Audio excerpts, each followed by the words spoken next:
The holidays are a time of bringing the family together, but sometimes those mini family reunions can include additional stress as a special guest. Here to help us navigate some of the challenges of the holiday family gatherings this season is Carrie Krawiec, a licensed family therapist with the Birmingham Maple Clinic. Carrie, thanks for joining us today. Thank you for having me.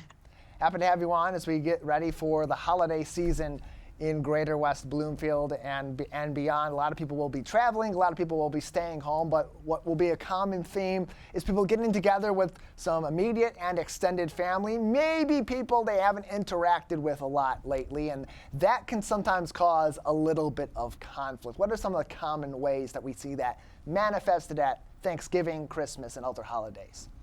Well, sure. I think just, of course, everything over the last couple of years, there's different opinions if it's on political or pandemic or what it might be. And so people use these opportunities to get together, and maybe some intentionally to stoke the flame or some to try to be persuasive. But it can be very quick that a conversation might go from regular dinner table talk to something that's making somebody uncomfortable.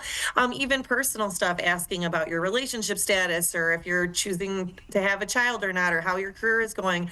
All of those things can evoke emotions, and so they might be well intended, but it might not be the right time or place to get into those like sort of more intimate personal topics. And are those some of the more common points of anxiety for people as they approach the holidays, those sorts of conversations, or are there other common factors that kind of make that a little bit more tense as we get into the holidays, which you would think would be a pretty pleasant time for most people on paper?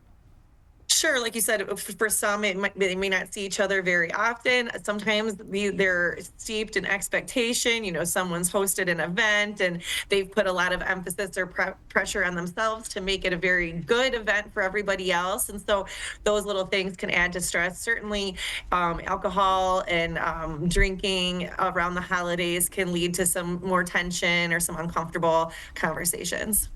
Carrie Krawiec is with us, a licensed family therapist with the Birmingham Maple Clinic as we get ready for the holiday season. And Carrie, as those uncomfortable subjects come up or those tense conversations start to arise at the dinner table or other places as we have these family gatherings this time of the year, what are some of your tips for people to maybe put a pause or put an end to those conversations before they reach that breaking point that leads to maybe family fight night at the dinner table? Sure. So, I mean, I think one of the best things you can do and to keep in mind is that you cannot control the behavior of other people. So, you really can only control and modify your own behavior. So, paying attention to what you need, if you need to take a break or take some time and space are two important boundaries. So, maybe take a walk. If you're the host, you might offer, hey, why don't we go out and play a football game, or let's go take a walk, do something to get some fresh air. If you need a safe word, maybe with an ally in your family, so that if you're getting uncomfortable or the topics are triggering in some kind of way, that maybe that would be like sort of a cue that you could get them to help enlist you, like maybe to go to a bedroom or take a little break. But right, so it's really hard to say to other people, you can't talk about this topic or that topic, but maybe even invite them like, hey, this is like a personal topic. Can we have an intimate conversation one-on-one instead of with the whole family and children and all these things? What's the best time to set those boundaries and the best approach too? Because there could be a variety of different reactions to that. For some people, they'll be like, okay, I'm glad that we set those boundaries now so that we don't have those boundaries be crossed that may lead to some of those tense conversations. And for others, that may also be a sticking point. Sure. Some, like I said, some of our families have agitators and they have a feeling like I'm not going to be told what to do, or so it almost makes it more likely.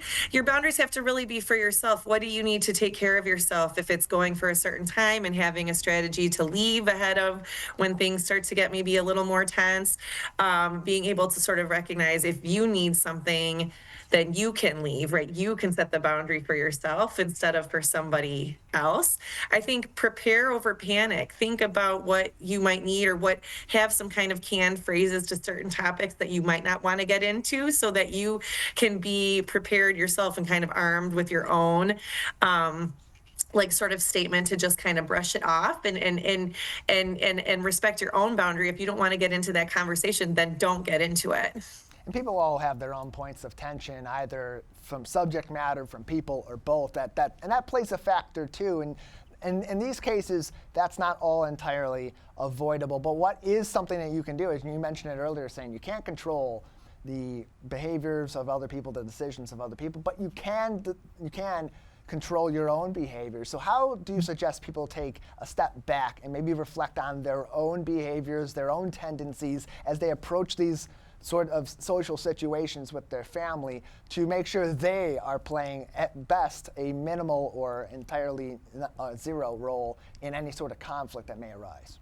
Sure. I think it's what your goals are, and kind of do your behaviors match your goals? That's sort of integrity, right? So if you say, hey, my goal is to have this like pleasant family experience or be, supportive or whatever it might be, that your behavior should fit in with your goals. And if you can't do that, then you need a moment to like do some deep breathing, take a break, prayer, gratitude. It's Thanksgiving. So like finding things to be thankful for is a huge remedy to stress. There's tons of science that supports gratitude as just such a great way of relieving our own tension and our own negative feelings. And so reorienting yourself to on Thanksgiving, thinking about gratitude will help get out of some of those other sticky subjects.